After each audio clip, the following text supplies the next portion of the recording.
i7 ગુજરાતનો અવાજ। નમસ્કાર દર્શક મિત્રો, i7 ન્યૂઝ ગુજરાતીની સાથે હું છું આપની સાથે પાયલ બામભણિયા। તો જોઈએ આજના મહત્વના સમાચાર। ફતેપુરા તાલુકાની મોટી રેલ પૂર્વ ગ્રામ પંચાયત દ્વારા નાળાનું બાંધકામ ચાલતું બાંધકામ તદ્દન હલકી ગુણવત્તાવાળું વાપરતા હોવાની ગામ લોકોના મુખ્ય ચર્ચા। દાહોદ જિલ્લાના ફતેપુરા તાલુકાના મોટી રેલ પૂર્વ ગ્રામ પંચાયતમાં તળાવની નજીક બાંધકામ કરી નાળું બનાવવામાં આવી રહ્યું છે।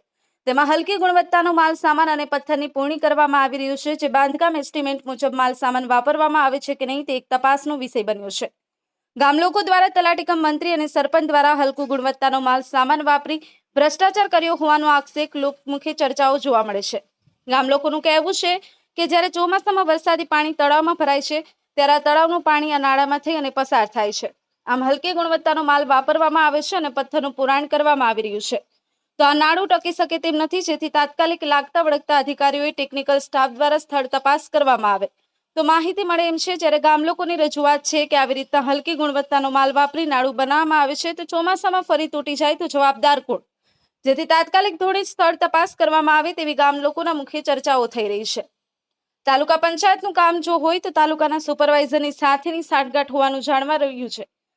સરકાર જ્યારે ભ્રષ્ટાચારને નાથવા તનતોડ મહેનત કરી રહી છે ત્યારે સ્થાનિક વહીવટી તંત્ર દ્વારા આવા ભ્રષ્ટાચારથી ખદબદતા જોવા મળે છે। તો તાત્કાલિક ધોરણે તાંત્રિક સ્ટાફ દ્વારા સ્થળ મુલાકાત લઈ એસ્ટિમેટ મુજબ કામ થાય અને તેની તપાસ નહીં કરે તો સ્થાનિક તાંત્રિક સ્ટાફ પણ સામેલ હોવાના સમાચાર ટૂંક સમયમાં પ્રસિદ્ધ થઈ શકે છે। Bureau chief Kalubhai Damor, i7 news Gujarati, Dahod.